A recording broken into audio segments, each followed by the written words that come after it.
பிரியமான கர்த்தருடைய பிள்ளைகளை இப்பொழுது வஞ்சல் இந்த ப்ரோக்ராமின் மூலமாக உங்களை சந்திப்பதில் நான் பெருமகிழ்ச்சி அடைகிறேன். இன்றைக்கும் கூட நாம் விலக வேண்டிய சில காரியங்கள் உண்டு, ஆனால் நாம் விலக்க வேண்டிய சில காரியங்களும் உண்டு. எந்தெந்த காரியங்களை எல்லாம் நாம் விலக்க வேண்டும், ப்ராஹிபிட் பண்ண வேண்டும் என்பதை குறித்து நாம் தியானிக்க இருக்கிறோம்.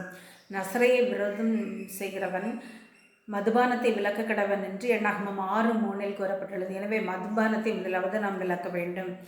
மட்டுமல்ல, வேதம் சொல்லுகிறது, துணிகரமான பாவங்களுக்கு உமது அடியேனை விலக்கி காரும் என்று சங்கீதக்காரன் சொல்லுகிறதை நாம் பார்க்கிறோம். சங்கீதம் 19:13 சொல்லுகிறதை நாம் பார்க்கிறோம்.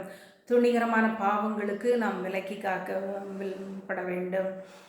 கொடியவனுக்கு என்னை விலக்கி ரட்சியும் என்று சங்கீதக்காரன் சொல்கிறதை நாம் காண்கிறோம். சங்கீதம் 144 கொடியவனுக்கு என்னை விலக்கி ரட்சியும் என்று சொல்லுகிறான்.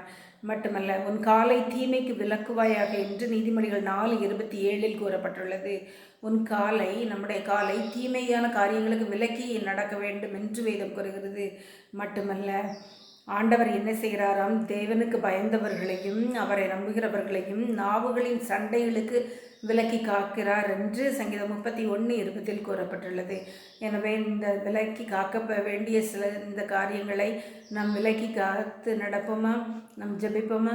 நான் உள்ள பரமபிதாகி கர்த்தாவே, இந்த வேளையிலும் உடைய சுமத்துக்கு வர கொடுத்ததற்காக நன்றியோடு துதிக்கிறோம், ஸ்தோத்தரிக்கிறோம். தகப்பனே, நாவுகளின் சண்டைக்கு எங்களை விலக்கி காரும், தீமைக்கு விலக்கி காரும்.